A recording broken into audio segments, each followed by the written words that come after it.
Welcome to the Film Thread podcast and Happy New Year. Happy 2022.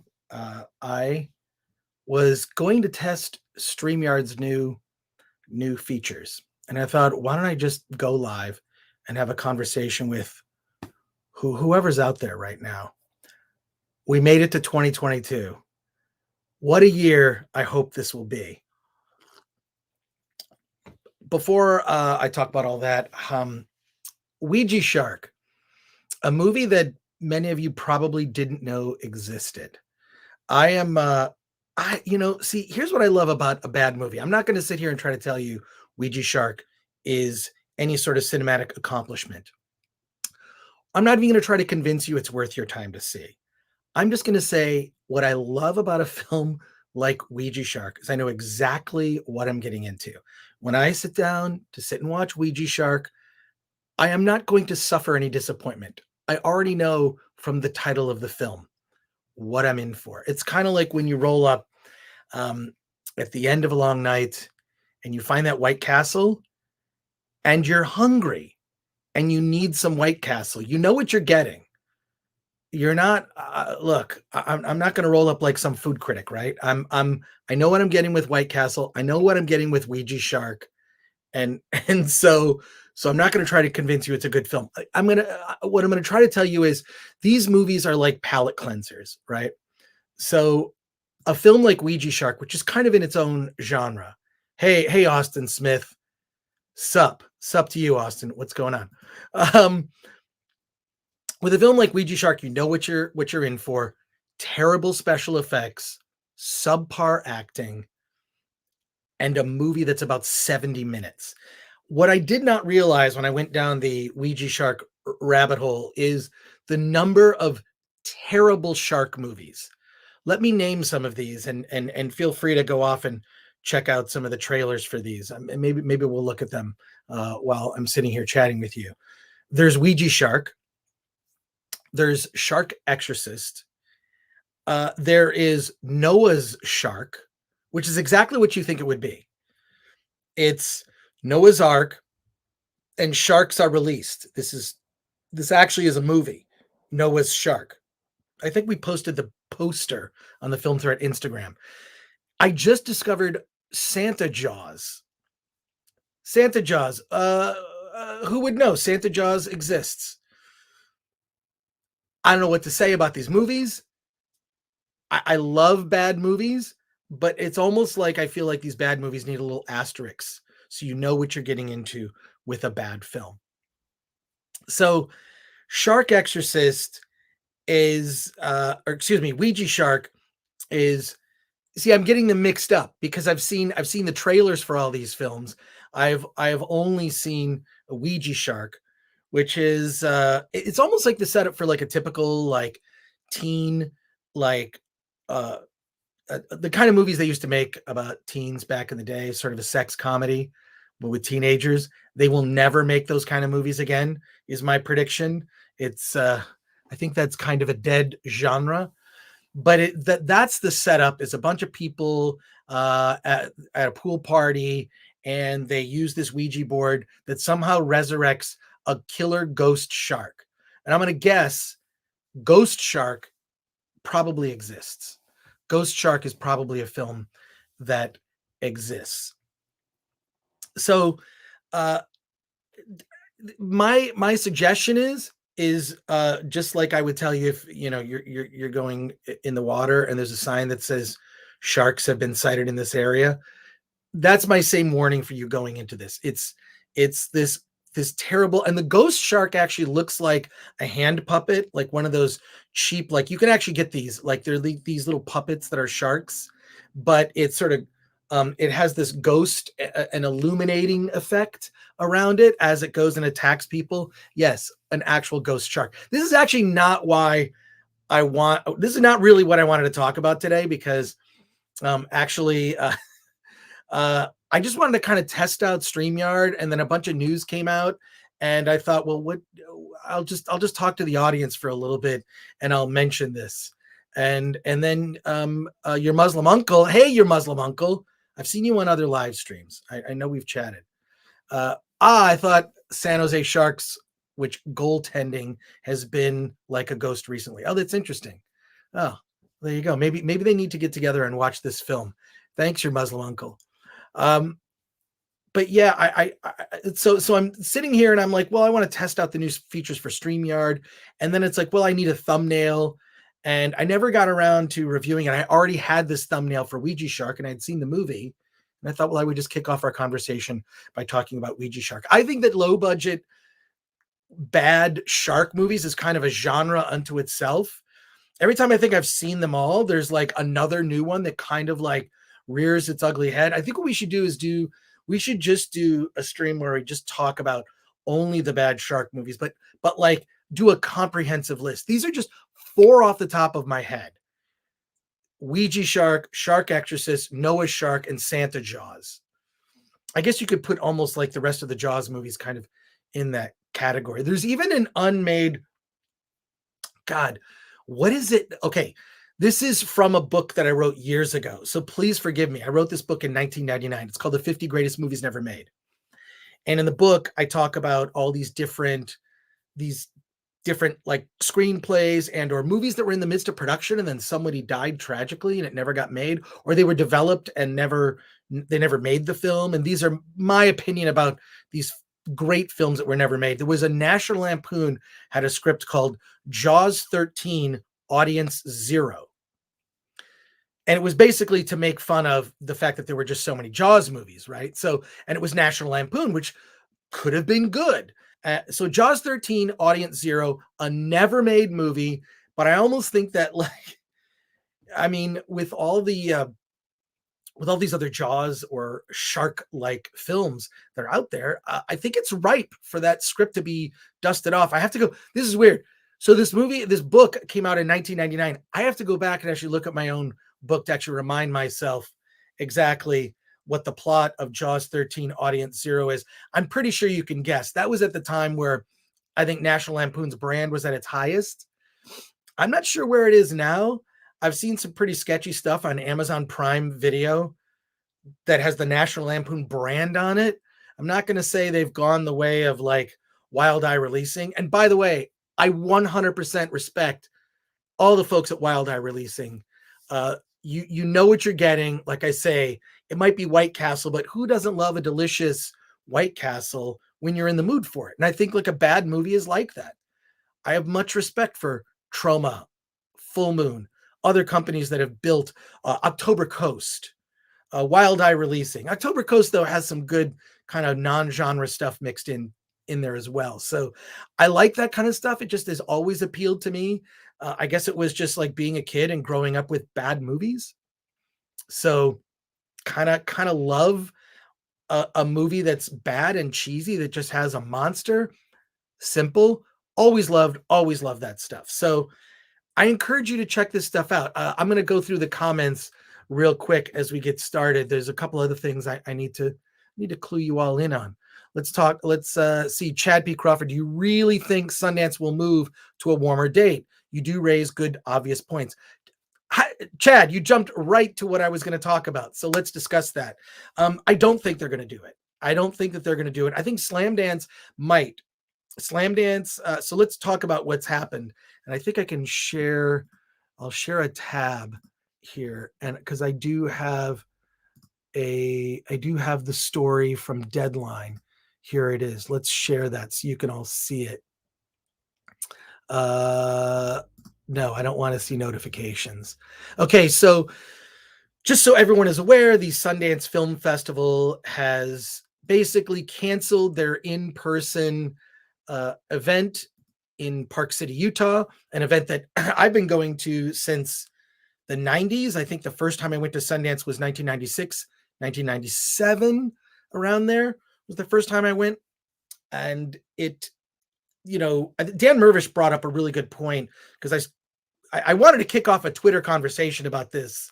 I have no idea. I don't think anybody reads my Twitter, by the way. My personal Twitter is that Chris Gore, if you're curious. But I just basically said, why don't they just move it? Because if I was a filmmaker, and by the way, I have a couple movies that I've been working on for a while that I've decided not. I could have rushed maybe and finished one of them and submitted it in time for Sundance, but decided to take an extra year in the calendar to continue to work on it. And I'm really glad I didn't submit this film to Sundance, because it would be colossally disappointing to have to host a virtual screening. My heart goes out to these filmmakers, and this is what's frustrating. Look, having gone to Sundance since 96, 97, I haven't gone since 2018 because of, well, in 2019, I opted out. And then there hasn't been, no, wait, no, it was in 2020 I opted out. And then, of course, we all know what happened, right? With our current situation. Originally, the way Sundance was designed is Park City, Utah is a resort town. It is where people, not me, people who like to ski, they go there to ski. You ski, you drink. Look, with the exception of the skiing, I'm all about what Park City is about.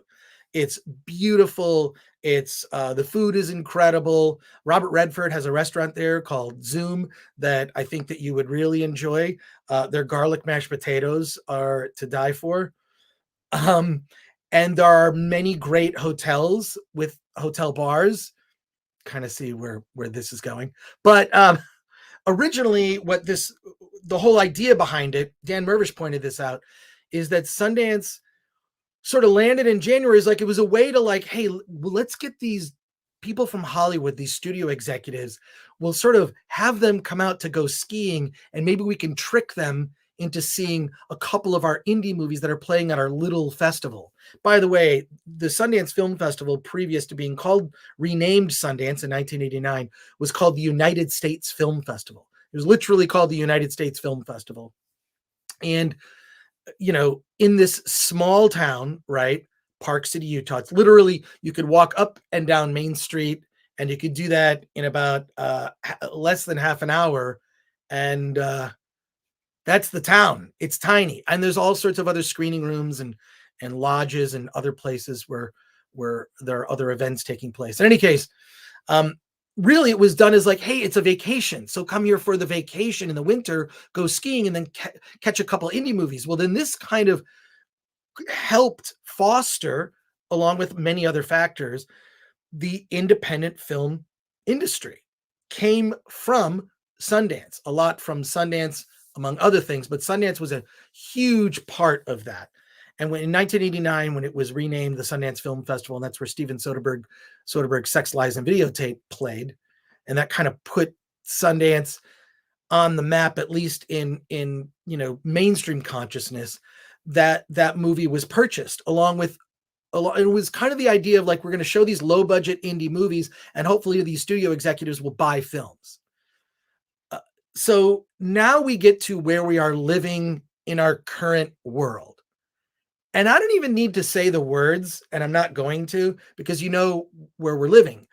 But I'll say just that almost more than half the times I went to Sundance, I always came home sick. I mean, it is a marathon. You're going to screenings, you're catching as many movies as you can in a day, and then you're socializing at night, lots of parties. You're lots of like, into a hot lodge or a bar or a restaurant, and then out back in the cold air, people get sick. That was almost part of the Sundance experience. That's why in the early 2000s, I decided I got really sick actually with pneumonia. And I only have 80% lung capacity because this pneumonia was so serious. That's, it goes with the territory, right? So I opted every year, then I just get the flu shot. But the flu shot, if you know anything about it, is kind of a crapshoot. Sometimes they get it right, sometimes they don't. But it was part of my regimen, along with vitamins and a little emergency and staying well hydrated. That sort of goes with the territory of Sundance. So now here we are. Now flu season, your traditional flu season, is complicated by current events. Doesn't it make sense to move Sundance from the winter months, where we must grapple with all of this, and in the face of all these events being canceled, not just Sundance, Slamdance, screenings and events. Just yesterday, I was supposed to go to an event with Denis Villeneuve regarding the release of the 4K Dune. It was the only thing I really cared about going to, right? I wanted to go. I wanted to talk to Denis about Dune. He read it about the same age as I did initially. So so doesn't it just make sense to move Sundance from the winter months to the summer months, and Slamdance as well? I like the idea of a virtual festival, which is kind of like a streaming service that lasts for 2 weeks, right? Currently, if you go to Slamdance, if you go to the Slamdance Film Festival website, which I just think is slamdance.com, for $10 you can actually get a pass for Slamdance. Basically, you can see all the movies playing at Sundance, but for a limited window. I think it's a couple weeks. So you got a couple weeks, you can watch all the movies. I like the idea of a virtual event as in addition to a live event. But to take away the live event, to take away that experience, to take away from the filmmakers the opportunity to see their movies live in front of an audience, uh, I really am not in favor of that. It's actually pretty disheartening because I happen to know some filmmakers who have had their movies screened at film festivals and decided, hey, I'm going to do some tweaks. I'm going to make a couple different cuts. I'm going to do this. Napoleon Dynamite famously actually screened at Sundance. I happened to see it at Sundance. And that movie was altered and tweaked just a little bit after it screened at Sundance, after it came out in its it came out in its theatrical release. So when it came out in its theatrical release, slightly different, not dramatically, but they did some things with the end credits. They kind of tweaked a couple of scenes, and it was simple fixes. This is part of the experience of being a filmmaker is there's an energy in the room when you see your movie projected with a room of people who are strangers, not your friends, not your family, not the financiers, not the actors, an audience that paid to be there and probably don't know anything about your movie. What I love about seeing a movie at a film festival is you're seeing these movies in their virginal form. You're seeing them untainted by marketing perceptions. Right now, we're all, and I'm going to get to the other comments, please. So I appreciate your patience, your Muslim uncle, and who else is here? Shanatsky. They're just keep chatting in the chat. I'll get to your comments and questions. But what's so great about seeing a film at a festival is you're seeing it untainted by marketing, and also untainted by marketing perceptions, meaning hardly any of us go to see a movie that we don't know everything about before we walk in the door. Not to ruin anything about Spider-Man, which I assume you've all seen. We kind of suspected some things about Spider-Man, and that just, it fulfilled our expectation. Oh, yes, there will be Spider-Men in this movie. And of course, it paid off. Wasn't in the trailers, but there were rumors, right? So when you go to a film at your traditional theater, your AMC, you pretty much know what you're getting, right? It's like knowing you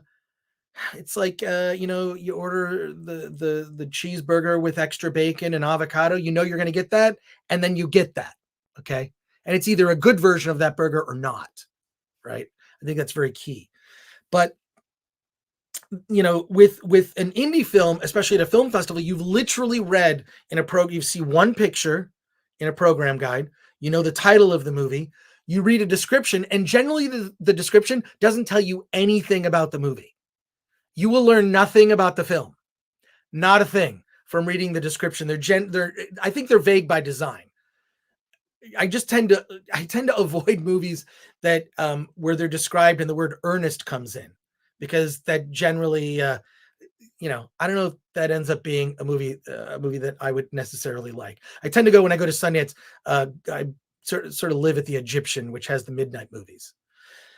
In any case, you can feel the energy in the room, what works, what doesn't work, a movie that's successful, and festival audiences tend to be very forgiving. They're ready to love something. And it's the difference. If I could go back to the food analogy, I clearly need to eat lunch. I need to eat some lunch, and maybe I have a bacon cheeseburger on the brain. That's just what I have. But it's almost like allowing the chef to make a meal for you without asking you even what you want, and then being delivered something that ends up being just an incredibly delicious, sumptuous experience. but you didn't know what you were going to get in advance. And that to me is the magic of seeing a film at a film festival. I do think it is like panning for gold a lot of times. I'm not going to say just because a movie is indie doesn't make it great. Just because a movie was made by a certain type of person doesn't also make it great. I tend to be when it comes to my judging films, it's all merit based, but also like kind of knowing the level at what a movie is. I don't judge an independent film by the same standards I would a mainstream big budget Hollywood movie. So, but with the current times we're living in, I think the reality is that this is just going to be a seasonal thing that we have to deal with. We're now getting into what we're close to year 3 of all of this stuff. Doesn't it make sense to perhaps not just, we've altered certain ways of life, maybe altering this schedule, because they put off the Critics' Choice Awards were supposed to be this weekend. The Golden Globes were supposed to be this weekend, although I don't know. I guess they're still going to do something where they just announce what the winners are. They couldn't get anybody to show up. They've moved many of the awards events. Our event, Film Threat, does an indie film awards event called Award This. I preemptively just moved it to the first week of May. So if you go to awardthis.com or you follow Award This, you'll see we're just moving it to May preemptively. And we'll probably, like last year, or we did it at a drive-in, we might do something creative like that, an outdoor event. In any case, it only makes sense to move it. Yes. The reason I think that people like that Sundance and Slamdance were in January is it kind of sets the tone for the industry. Sundance is also a backdoor market for independent film. It's where filmmakers can go and sell their movies, and it kind of sets the tone for the year. Movies play at Sundance, then they end up going to other festivals, South by Southwest, Tribeca, among others. And then it kind of sets the tone. The movies that sort of bubble to the surface as being the most popular, generally among critics and audiences, or at least festival audiences, they play in the fall in theaters.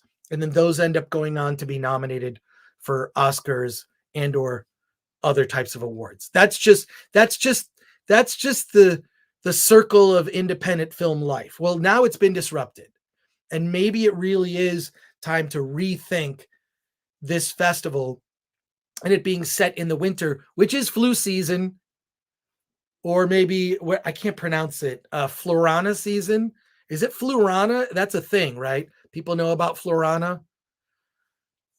You can look it up if you can spell it. I'm going to get to some more of your comments here, but my argument is they should move the event, or at least for this year, move the event, because as a filmmaker, had I submitted my movie to Sundance and it got in and it was going to be virtual only, I would have been devastated. I probably would have pulled the film out because I don't think that's the way I would want my film presented. I want my film playing, actually, technically, I want my film playing at the Paramount at South by Southwest, in Austin, Texas, to a giant audiences. Yes, Florana. Is it? I think it might even be Fluorana Shanatsky. So thank you for that. I'm going to go through some of your comments here and ask you guys, what do you think about Sundance moving? I mean, everything else is moving, right? We've sort of gotten to it. We're just like, we just come to realize we're all going to get sick in the winter. This is just what happens. Even in a California winter, which, I'm stuck in. Thankfully, I'm in Pasadena, California. So, what can I say? Let's see. I got to Chad, your Muslim uncle. Definitely most of the sci-fi movies that were emulating early sci-fi were a miss for me, except the shark movies. I'm right there with you, your Muslim uncle. Cool. I agree. Jump on that ish and hurry up and make an NFT for it too. Yeah, we should do, we thought about doing a Film Threat NFT, even though I still don't get it. Let's see here. You guys are you're talking amongst yourselves at this point, but Chad says you may feel ignored on Twitter and social media as a whole, but you've helped reignite my fire. So you are being heard, and thank you. Well, great to hear that, Chad. I appreciate that. I'm probably been doing Film Threat longer than you've been alive. That's not a joke. Film Threat was founded in the 80s. I was right out of high school and just decided to do this indie film thing. And it's kind of been in my blood forever. And now that I see Hollywood, the sharks are circling Hollywood at this point, and I see there's an opportunity. There's an opportunity for a new kind of independent film to rise from the ashes of Hollywood.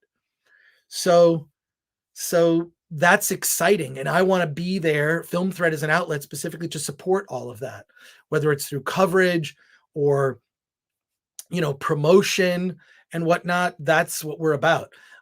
I promised some announcements while I'm here, so I'm going to get to those announcements.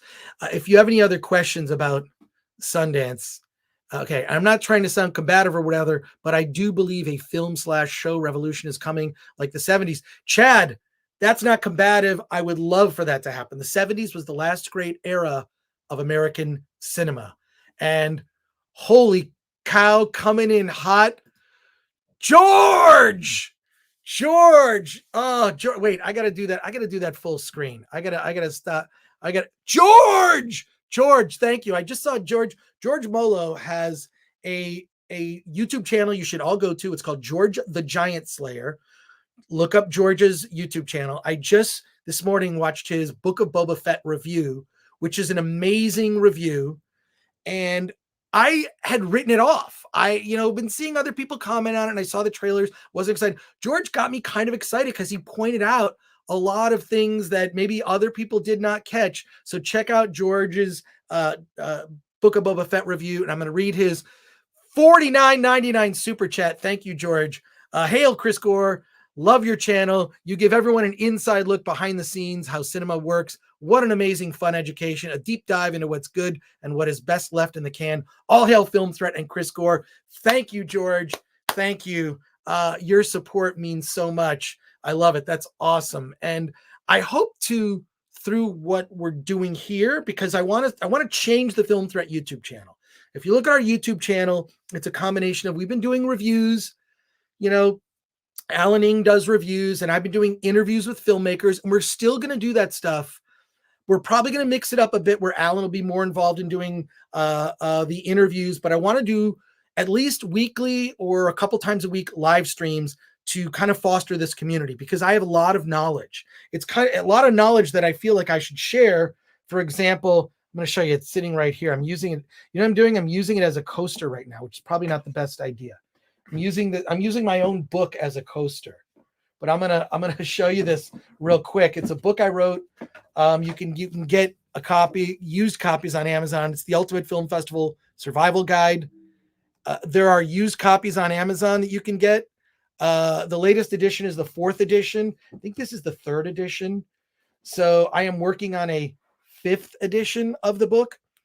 And the reason I wrote it initially was I wanted to share my knowledge about independent film and how you could promote your movies. George, thank you for the super chat. Please stick with me, and everyone, whether you're watching this live or go check out George the Giant Slayer Book of Boba Fett review. Thank you, George. So the thing is, now this is a huge opportunity for independent film, and I believe for a couple reasons. One, a lot of things have happened in the last couple decades. The cameras, the new iPhone 13, which I'm drooling over, I want to get that, and I want to make a movie I want to make a movie only with the iPhone and all the software, just as there's some other projects I'm working on, but I want to do one with an iPhone just to prove it can be done with the new iPhone. So, because they've got that new cinema mode, and I think that's pretty incredible. Also, I've been, if I could throw out a recommendation, you're always going to get recommendations from me. If you watch a live stream with me, you're going to get recommendations. Red Rocket is a new movie that's out by Sean Baker. Sean Baker, you might know from The Florida Project, which was an awards nominated film starring Willem Dafoe. He's not really the star, but he's in it. And it's such a slice of life about kids who live in these like motels that surround Disney Disney World. It's kind of sad. It's but it's such a great little film. Also, Sean Baker did a movie called Tangerine years ago that was all shot on the iPhone 5. And I wasn't there, but when it screened at Sundance, he talked about that he shot it with the iPhone 5 and the audience gasped. So there's a huge opportunity for small indie movies to be made using these camera tools. Additionally, off the shelf effects are so good now. They're so incredible that if you use those effects in a way where you're maybe not holding on shots too long, where you can see the flaws, and you're sort of, you really lean into sound design, you can really make a big budget looking movie for a small sum of money. So what I want to use these weekly, twice weekly or so live streams for is to talk to you about, well, how I can help support your projects, what pieces of information are you interested in. I know you're going to want to talk about screenwriting. You're going to want to talk about fundraising. On the fundraising note, let me just say, if you're watching this, you can go to filmthreat.com/contact, or just go on the bottom of the page. It says contact. Send a note to me and I will send you, it's like a 15-page, very dense document about crowdfunding for indie film. It is specifically about crowdfunding for indie film. It's in PDF form. I'll email it to you. Okay. So if you in the contact, just ask me to send the crowdfunding document and I'll send it to you. And I have been involved in, I've been involved in crowdfunding some projects, but only half of the things I've done have ever actually funded. Right. So this advice is really useful. I think part of the secret of success for a successful crowdfunding campaign is one that fails, because then you know what the audience didn't respond to. So there you go. So I'd like to use this as an opportunity to talk to you, the audience, about maybe certain types of big films that are out there that are worth discussing. Additionally, I'd like to use the live streams as a way to connect and support in your own indie film projects, and maybe by example show you things that I'm working on in progress so you can check them out. So I really wanted to say, because I actually, oddly enough, I would have done some podcasts this week, but I got really sick. I think I got it earlier this week. I live in Pasadena, 3 blocks off of Colorado Boulevard. So my girlfriend and I walked up, we watched the Rose Parade, which was awesome. We partied all day, maybe a little too much. The next day I wasn't feeling so good, and I was really sick for about 24 hours. And then I was fine. Felt a little sort of echoes of it. And I was like, okay, that, like, I would say max, it lasted like 3 days total. But so, yeah, I was in bed for maybe more than half a day where I really just couldn't do much of anything. So that kind of delayed me doing any sorts of meaningful podcasting and or live streaming. But I really just wanted to say, like, a happy new year to everyone. And I wanted to say, please continue to come to the Film Threat YouTube channel. Things are going to be changing up in ways, I think, for the better, that I think you're going to like. And I just appreciate all your support, especially from George Molo here with the $49.99 super chat. And I want to know what you want to hear about. Please post in the comments future topics you'd like me to tackle, things you'd like to discuss. I'll reply in the comments, and I'll use the comments as a way to kick off next week's conversation, where what I want to do is I want to actually respond to, there's a video I did on another YouTube channel, and I'm about to do another series of videos with them, Film Courage. Film Courage, if you've not checked out their YouTube channel, check out Film Courage. They're an incredible resource. In addition to Film Threat, Film Courage does amazing interviews with people in the industry that are no BS. You should look up people like Shane Stanley on Film Courage. Also Jim Agnew, he's a screenwriter and a friend of mine, and used to write for Film Threat in the early 2000s. He wrote reviews and was part of the Sundance crew. Now he's an accomplished screenwriter. So go check out the Film Courage channel. I did an interview where I talked about why 99% of movies today are garbage. Well, that video kind of blew up and went viral. It's got over 1.5 million views and keeps getting views. It keeps getting recommended to me. I don't want to, I don't even like having like my photo in like a thumbnail. I'm not really a fan of that. Like I know people said like people I work with at Film Thread are like, put your photo in the thumbnail. And I'm like, I don't want to do that. I would be more comfortable. I would just be more comfortable just like just doing this, like just stop the cam and that's me. That's my little Funko Pop art thing of me. I would that's what I would prefer to do. But they keep saying put your photo in the thumbnail. I don't know. I that kind of stuff just I don't want to do that. I never even wanted to be on television. All the television I've done, that was an accident that I kind of fell into it from, just being a writer. And then people saying, well, you should be on TV. You say stupid shit. Why don't you just say that on television? So there you go. So I'm going to get to some of these other chats right here.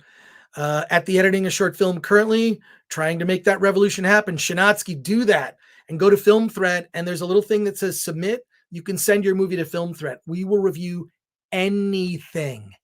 And I don't know of any other, if you look at the outlets that cover even independent film, they don't just review any movie, right? They just don't. So that's part of our purpose. Hey, Chad says, Film Courage is how I found you. Thank you. Yeah, I watch. It's so funny is before I was on Film Courage, I used to watch their, just watch a lot of their, I would just binge watch a topic like screenwriting. I feel like we can always learn. You have to always be learning, right? So yeah, that's, so Dan Blackroyd says, I think the industry really needs another Robert Rodriguez type back when he followed his own mottos a bit more, fast, cheap, and in control. These budgets nowadays, even for indies, is getting risky. Dan, fantastic comment. I agree. There needs to be God, I remember I saw El Mariachi at Sundance.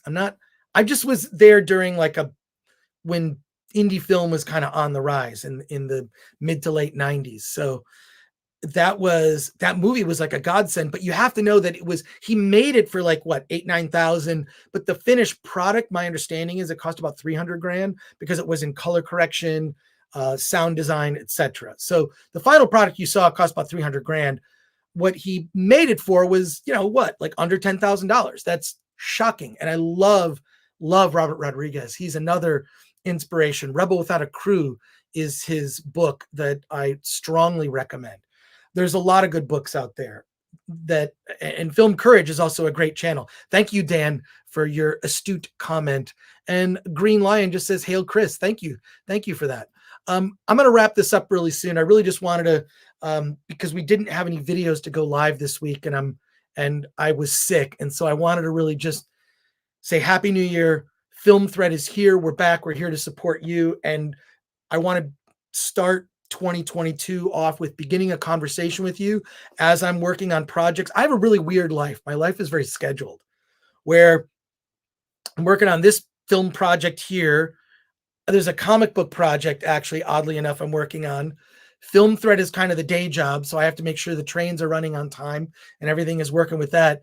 So it's a lot of whack-a-mole with the projects, but I want to take you on this journey with me and bring on some guests, some fellow filmmakers of mine, specifically on the live stream, specifically to give pieces of advice in certain areas, all aspects, and I'll share with you the progress on all these projects. There's one that some of you might know about, Attack of the Doc, which is a documentary about Attack of the Show, and I will fill you in on all of that. There is actually, if you look up Attack of the Doc, there is an Attack of the Doc YouTube channel. It's just kind of where we're putting all of our videos related to the documentary. And we debuted a poster trailer debut, which is kind of interesting. So let's see. Some more comments are coming in. Yes, Attack of the Doc. Well, I'll break the news. We're looking at doing a screening, the first public screening of Attack of the Doc in April this year, April 2022. which will be the 20th anniversary of Attack of the Show. Or excuse me, the 20th anniversary of G4 TV, not Attack of the Show. That would be sometime in March 2005. But we want to time it to the 20th anniversary of G4 TV, and that's when we'll be doing a public screening. There will be a limited number of tickets for sale, and I'll let people know when the screening will be and where it will be. And it will be a rough cut of the movie. It will be in commercial release in July. That is our current planning. So there you go. I can't even. Don Blackroyd. What a cool name. That's cool. You know what also is a cool name? Mike Saber, which is the name of the lead character in Red Rocket, directed by Sean Baker. Red Rocket, it's an indie movie I recommend. It's about an adult film performer, this guy who goes to Texas, visits his ex-wife. He's sort of down on his luck and tries to rebuild his life. And it's fucking hilarious. I found it hysterical. It's bizarre. You will want to eat donuts after eating it. You know what I mean when you see it. It's a film called Red Rocket. Check it out, directed by Sean Baker, who began his career with a movie called Tangerine, shot on an iPhone 5. Sean Baker then went on to make The Florida Project with Willem Dafoe, and now has Red Rocket, which is one of my personal favorites to come out. I think came out last year. I don't know if it's on VOD. I don't know if it's on video on demand, but there you go. Again, leave your comments about what you'd like me to talk about next week. Next week, what I'm going to be doing, I'll be doing a live stream, probably talking about, I'll have some guests on. I'll be talking more about Sundance and their lineup. There's some really cool movies that you need to know about. One movie in particular that's about the living in VR. That looks so cool. We'll watch the trailer together. It's pretty awesome. So we'll talk about Sundance. We'll talk about filmmaking. We'll talk about a lot of different things. And I'm going to go through some of the top comments on that video, why 99% of movies today are garbage. I'm going to go through the top comments and I'm going to respond to them. This could be an epically long live stream, but I've never replied to the comments. I've gone on the Film Courage, and I kind of just, I tend to not look at comments, right? Unless they're live, I'll look at comments. But I'm going to be looking at those comments, and I'm going to take some of the top ones and respond to them. I'm probably going to actually search for the ones that disagree with me more. I find them more interesting. Because just as an adult, I don't care if you disagree with me. We all have a passion for film, right?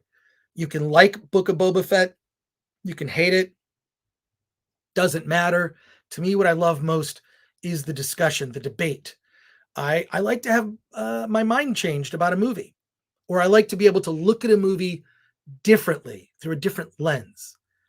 On that note, I'll leave you with this. In an old issue of Film Threat magazine, which was a print magazine back in the 80s and 90s, I once hired a dominatrix to review the original Charlton Heston Planet of the Apes movie from the 60s, because there's so much weird BDSM stuff in that film.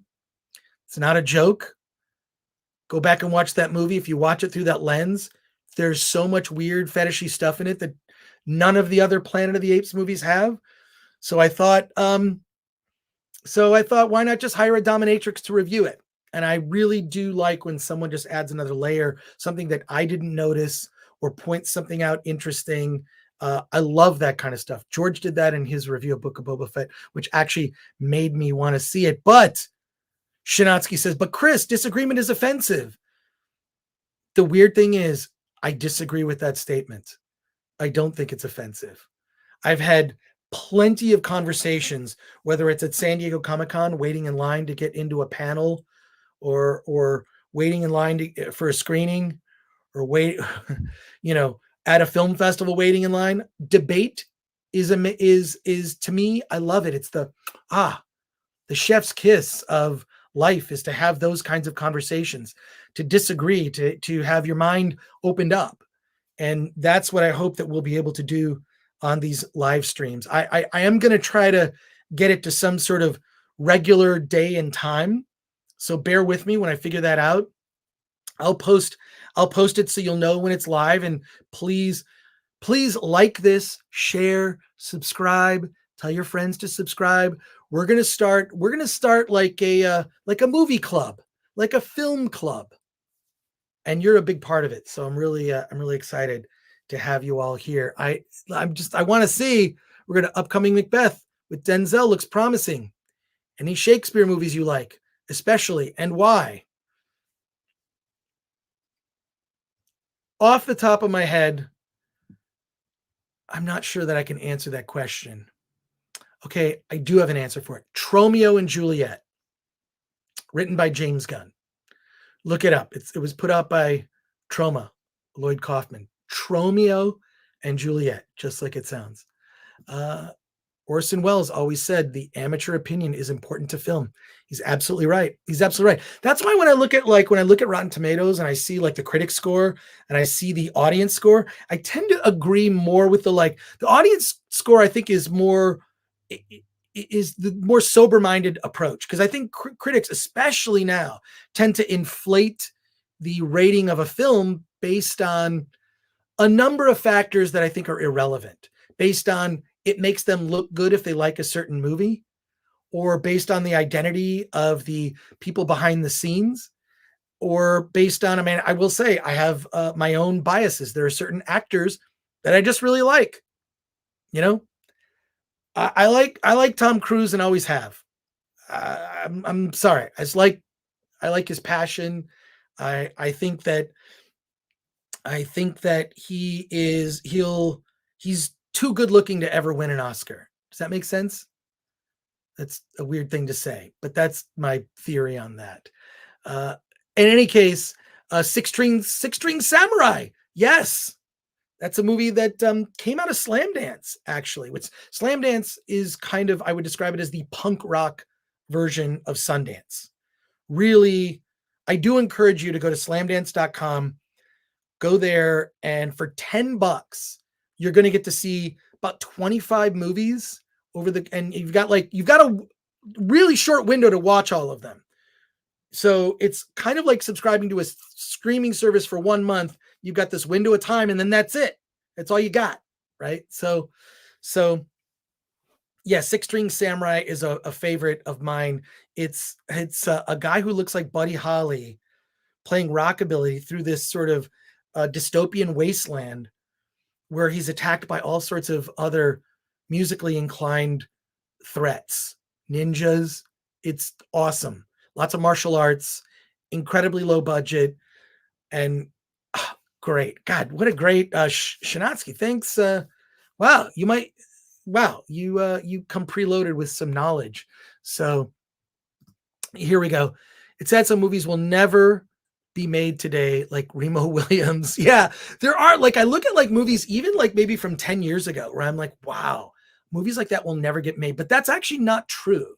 In indie film, there's a movie that came out last year called Donnie's Bar Mitzvah that is probably the most offensive comedy I've seen in the last 5 years.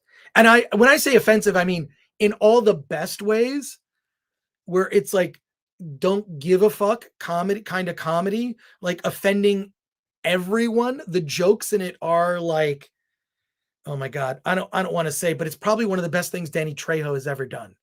He has a cameo in it where he's a recurring character that is freaking hysterical. So I'm still Dan Blackroyd. I'm still disappointed we never got the Schwarzenegger Hamlet from Last Action Hero. Would have been great. I'm gonna end it early. I really came on just to say hi and let you know that we're here starting next week. Next week we'll be doing regular live streams. Alan Ing is going to be back. He's going to be doing a lot of indie film reviews, and the whole Film Threat crew, actually, which is covering Sundance and Slamdance, not actually physically going there, but covering it. We're going to be doing live roundtables where we discuss the films playing at Sundance. It's really impossible for all of us to see everything, so we kind of all see 4 or 5 movies, then we get together and everybody kind of shares their thoughts on what they saw. So look for our Sundance Film Festival and Slamdance Film Festival live streams on the Film Threat YouTube channel. Really want to thank George Molo for his support. hey, that was awesome. And I want to thank everybody in the chat. Dan Blackroyd, probably he kind of wins for the best name in the chat. If there's an award for that, Shinatsky, Chad B. Crawford, everybody in here. Yeah, your Muslim uncle. Thank you for that. I'm Chris Gore. You can follow me personally on that Chris Gore on everything, or Film Threat on everything. I just want to thank you again. Your support last year, George. Yes, thank you, Green Lion, George. George. He's a great supporter of many other YouTube channels that I'm a fan of, and I wish I could liberally give out super chats like George does. He's quite an inspiration. But I really want to thank all of you for your support last year. Those of you that are new, that have just discovered Film Threat, discovered me, thank you for that. And I hope that you'll stick with us on this journey, and have a great rest of your day. I will see you next week. Look for the Film Threat YouTube channel. Click on to get the notifications so you know when we're going live. I'm going to come up with a regular day and time that we'll be doing. It'll probably be once a week to start, then twice a week. We'll go from there. And I know we're going to have some really exciting guests. So thanks again.